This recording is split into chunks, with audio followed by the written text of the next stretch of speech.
అది ఇచ్చిన పద్ధత గవర్నమెంట్ పట్టించుకున్న పద్ధతి ఇదండి. లాభం మా అమ్మగారు హార్ట్ పేషెంట్, మా చెల్లి గారు డెలివరీ అయిపోతుంది. గ్రామం చనిపోయినా అక్కడ ఎమర్జెన్సీ అంటే ఎవరు రావట్లేదు. అట్లప్పుడు ఎందుకంటే ప్రభుత్వం ఏం చేస్తుంది, ముందస్తు ఇంటిలో చిన్నవాళ్ళు కదా ప్రెస్ మీట్ పెట్టి 8 గంటలు ఇచ్చినప్పుడు తెలియదా? 8 గంటలు వచ్చినప్పుడు ఇంత వాటర్ వస్తుంది, ఇంత బోర్డు జరుగుతున్నప్పుడు కనీసం సమాచారం ఇవ్వాల్సిన బాధ్యత ప్రభుత్వానికి లేదా?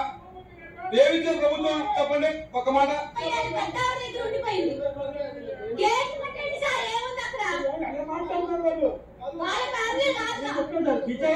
పోలీసులు విజయవాడ జైలు ముందు వచ్చారా? ఏం చేయాలి దుర్మార్గం? 3 రోజులు బస్తాలు 3 రోజులు చేసి తిరుగుతున్నా, 3 రోజులు బస్తాలు బిస్కెట్ తయారు చేస్తున్నా.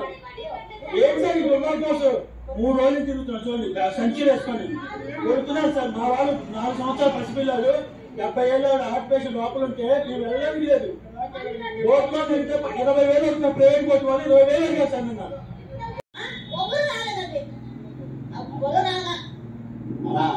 ప్రస్తుతం నిన్నటి నుంచనా ఒక కార్పొరేటర్ కానీ, ఒక మున్సిపల్ కమిషనర్ కానీ, కలెక్టర్ కానీ, ఎంఆర్ఓ కానీ, విఆర్ఓ కానీ ఎవరు రాలేదన్నా. ఎమ్మెల్యే ఎక్కడ కదా ఢిల్లీలో కూర్చున్నాడంట. ఇక్కడికి వెళ్తే ఢిల్లీలో వెళ్ళి కూర్చున్నాడంట. ఏం ప్రయోజనం అన్న కూర్చొని? చిన్న చిన్న పిల్లలు అల్లాడుతున్నారన్న లోపల, నీళ్లు లేక అల్లాడుతున్నారు. గవర్నమెంట్ బోట్లు వచ్చినాయి, మనిషిని తేవాలంటే 1500 ఇవ్వాలంట. మనిషి లోపల నుంచి బయటికి తేవాలంటే 1500 ఇస్తే బోట్ వస్తుంది. గవర్నమెంట్ బోటే అది కూడా మళ్ళీ అది ఏం లేదు, ఎవరు రావట్లా. అది చిన్న చిన్న పిల్లలు ఉన్నారు లోపల. నేను 3 చనిపోయారు లోపల. 3 చనిపోయారు నా నీళ్ళలో తేలాడారు. 3 చనిపోయారు లోపల రాత్రి.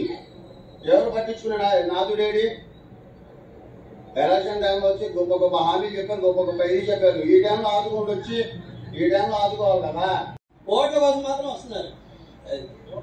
నిన్న ఈ news Pawan Kalyan sir, Chandrababu Naidu sir అందరూ చూసే ఉంటారు సార్. నాయకులందరూ నిన్న కూడా మాట్లాడు, ఇదే ఆకలి పాక ఇదే ప్యాకెట్ కోసం రోడ్డు మీద పట్టాలి సార్. నేను చిన్నపిల్లలు వేసుకుని ఒక గదిలో 14 మంది ఉంటున్నాం సార్. రిజిస్టర్ అయ్యి కూర్చోడం కానీ ప్లేస్ నిల్చొని ఉంటున్నాం సార్. మాకు ఏది సౌకర్యంగా లేదు, అసలు ఏది అందట్లేదు సార్. ఇది 14 మంది తినాలి. ఏ రకంగా తింటాం సార్? పులిహార ప్యాకెట్ తెచ్చి రోడ్డు మీద కలుస్తున్నారు. అంత అవసరం ఏంటి సార్? ఇల్లు ఉన్నాయి, ఎక్కడ చేసి బాబు నీ ఫ్యామిలీ లేదా, మీరు అక్కడ ఉన్నారు ఇక్కడ ఉన్నారా అని అడిగేవాడి ప్యాకెట్ తప్పే కదా సార్. అప్పుడు బాగా ఉండేది సార్. ఇప్పుడు అంటే సార్ ఈ వాటర్ వచ్చింది కానీ ఇప్పుడు మాకు బాగా సార్. ఇప్పుడు వాటర్ వచ్చింది కాబట్టి సార్ ఇప్పుడు చంద్రబాబు నాయుడు ఇప్పుడు ఇది స్టార్ట్ అయింది కాబట్టి నాయకత్వం ఎలా ఉందంటే స్టార్ట్ అయింది. మాకు ఎలా ఉంటుంది మాకు అని చెప్పేసి ఇప్పుడే స్టార్ట్ అయింది అని మీరు ఎలా అర్థం చేసుకోవాలి సార్? మేము స్టార్టింగ్ లో నెల ముందు మాకు ప్రజలకు ఎలా ఇబ్బందులు పెడుతున్నారు. 14 మంది తిన్నాం సార్. ఏ రకంగా తింటాం సార్? పారిపడి 3 చిన్నపిల్లలు ఉన్నారు ఇంట్లో.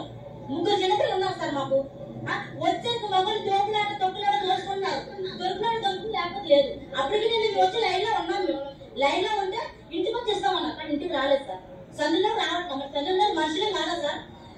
ఓట్ల పాటు వచ్చినప్పుడు పాదయాత్ర గడప యాత్ర అన్నారు. గడపడికి వచ్చి అడిగారు. ఇప్పుడు హక్కు మాకు లేదా? ప్రతి గడపకు వచ్చి మాకు ఇవ్వాలి కదా. మీరు ఎందుకు ఆకలిపోతూ ఉంటారు సార్? మేము ప్రభుత్వం మమ్మల్ని ఆదుకుంటామని చెప్పింది కదా. మాకు అది హక్కు ఇచ్చారు కాబట్టి మేము అడగలుగుతున్నాం. బాధ్యతగా పవన్ కళ్యాణ్ సార్ ఏమన్నారు? మీరు ఉన్నామన్నారు సార్. పవన్ కళ్యాణ్ సార్ ఆయన చూస్తే మేము ఓటేసాం. యూజ్ వేస్తాం సార్. ఖచ్చితంగా చెప్తున్నాం. ఎవరు స్పందించలేదు సార్. నేనైతే తిరిగారు, కానీ ఎవరు తిరిగారు మనకైతే తెలియదు సార్. గ్రహించలేం కదా మేము, తెలియదు సార్. స్పందించాలి సార్, గట్టి స్పందించాలి. ఎవరు రాలేదు సార్, ఎవరు రాలే. ఓటమి అడగడానికి మాత్రం గడప ప్రచారం బొట్టు పెట్టారు, పేపర్లు ఇచ్చారు. ఈరోజు ఎందుకు రావట్లేదు నాయకులు? ఎందుకు రావట్లేదు సార్? మీ మనుషులు కాదా?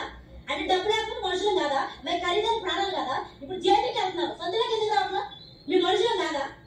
అదే కానీ ప్రాణం ప్రతి ఒక్క ప్రాణం ఒకే విలువ సార్. ఎన్ని కోట్లు పెట్టినా ప్రాణం కొనలేం. విలువేదంటే మీరు చిన్న గల్లీలో చిన్న సందులో చెన్ని మనం పట్టించుకోరా?